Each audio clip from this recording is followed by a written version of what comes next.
Greetings, ladies and gentlemen, this is the Inept General, and welcome to some more Total War Warhammer news.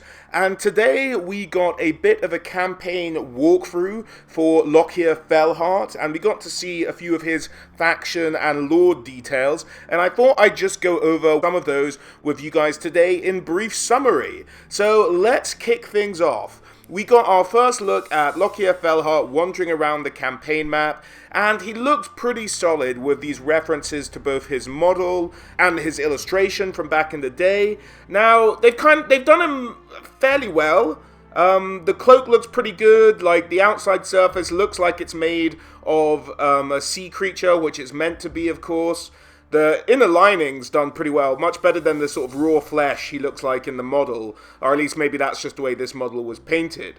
But on the whole, I think he's a pretty fair rendition. I do, having seen him in other footage that Creative Assembly have released, thinks he looks a bit silly on his dragon, because he's holding both blades while trying to hold the reins of a dragon. It looks a little bit silly, but apart from that, they've done him a good amount of justice.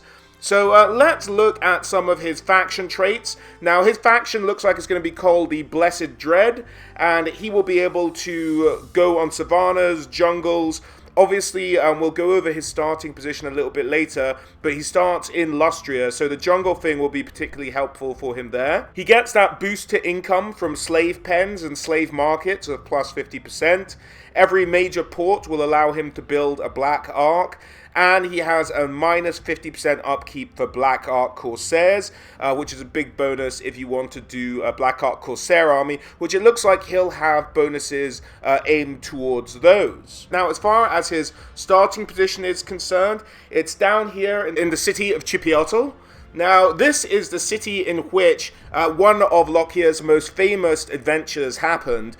He actually got his guys blessed so they could breathe on the water. This city in the lore is actually meant to be sunken, rather than sitting on an island there. So it's a little bit wrong, but, you know, as good a place as any for him to start. It's a place he got his mask originally, amongst the treasure of a sunken lizard man city. Now, this is a position as far as it relates to him on the Vortex map, but we can go across and look at his position on the Mortal Empires campaign. It's the same island, just the proportions shift a little bit when we're dealing with the Mortal Empires campaign in all, really. It's in kind of the right place, a good starting position for him lore-wise, although the rendering of the city in the lore isn't quite right. But you know what, for the sake of the game, it's perfectly fine. Now, we also got a look at his upgrade tree.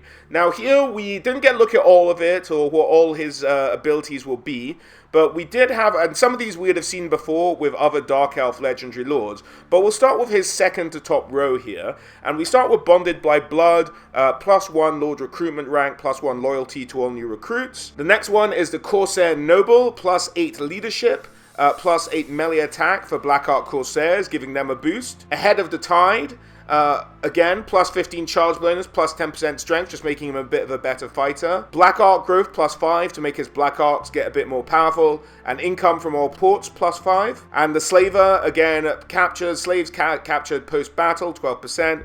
My upkeep, -5 on all units, pretty helpful all round.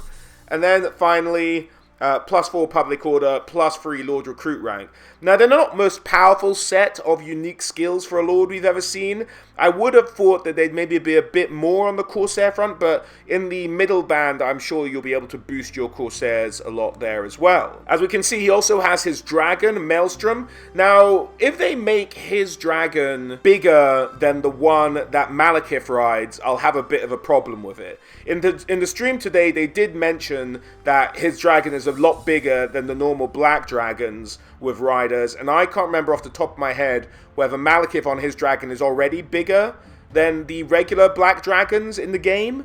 I hope he is, because he's meant to have the biggest dragon that the Dark Elves have access to. It'd be a bit weird if Lokhir had a bigger one. We also got to have a look at his unique item, which is just one for him, unfortunately, and that is the Helm of the Kraken. +5 armor, causes terror, but it has a constant regen effect, which is absolutely fantastic around himself, and +9 melee defense. So really just hardening him up, giving him a bit of a regen ability there as well. All in all, pretty helpful.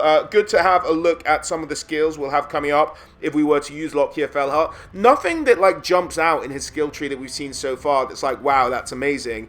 But maybe overall, once you build him out the way you want to, with him boosting Corsairs to stick with lore, perhaps, it all adds up a little bit towards the end. We got to look at some other news in the game as well, not related specifically to Fellheart. We got to look at the new way that picking up treasures from the ocean will work in the game once we get the new update, and the new way that searching ruins will work when we get the update as well.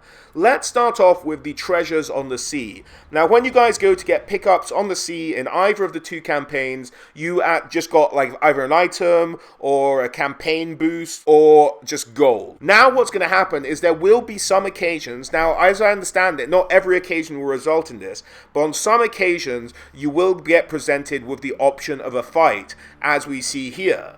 Now, if you don't want the fight, you can get just a little bit of a reward for going over there and you kind of walk away.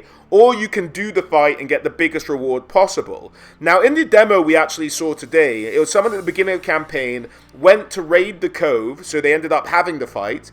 Now, the way that sea fighting will work once you get the update, for those of you who don't know already, is you're going to be fighting on islands. So no sea battles like we've seen in previous Total War games, but you will get island fights, and this will be one of them. But there's no way of knowing what the army will be, and there's no way apparently of backing out. Now, this is just going on what they said on the stream. Now, what the guy did on the stream was he actually ended up fighting an army way over his level that he couldn't handle, and so his entire starting army almost got wiped out because he chose to do this. So very much sort of risk-reward tied into the treasures at sea now, which adds an interesting aspect, but bear in mind you might just get lucky and get all the gold anyway, but it might be prudent to play it a little bit cautiously, particularly early on in the game, because you might just get an army you have no chance against. So just something to be aware of, guys, when you go into your new campaigns come November. As far as the searching the ruins, they have been added sort of a little puzzle element. Now, this puzzle here, throughout the world, the Old Ones left vast troves of power for use by their most trusted servants. To prevent such power from falling into the wrong hands, they placed the wards and cryptographic locks over them. As millennia have passed, these wards have weakened, but the arcane locks remain. To access the Old Ones' treasure, solve the puzzle. A die has 6 faces. May the fates keep them rolling high, especially if you're making a ward save.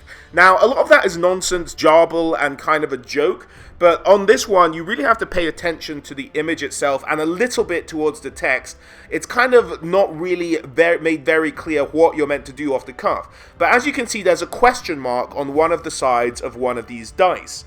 Now, if you do the calculations and you look at where everything is in relation to the pieces on the other dice, and all the dice are the same, we presume, then we're really looking for what's meant to be in the question mark. Now, the chat in this situation got it wrong, so I can't get the answer confirmed, but I believe the right answer was the C-looking letter, the one furthest on the right. I believe that would have been the right answer in this scenario. Do feel free to pause the video if you want to try and figure out how I got there. You're literally just looking to compare where everything is on the dice, and then what's that missing face with the question mark.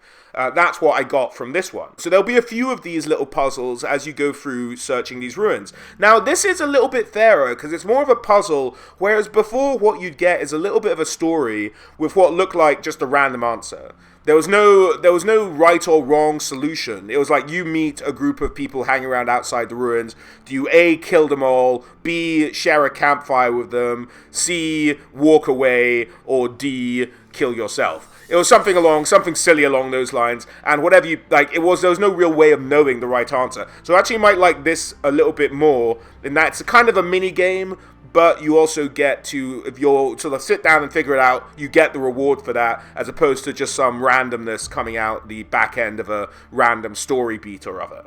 So I actually kind of like what they've done here. The other example they gave us was this one. Throughout the world, the Old Ones left troves of power for use, to which prevent them falling into the wrong hands and place the lock. Same thing. The line at the bottom is, to access the treasure, solve the puzzle, solitude is always required. Now, when I was watching the stream, the colors are immediately a throw-off for you a little bit. You're not trying to pair colors here. What it's looking for down below, if you see the answers, they're all different shapes. So I immediately started looking at the shapes, and the solitude hint is obviously which one of these doesn't have a partner. And the only shape without a partner is that first one on the left there, the one at the very bottom of the image. The rest are all paired up. So that was the right answer in this scenario. So I'm looking forward to seeing, hopefully they put quite a lot of these so you don't see the same ones pop up a lot.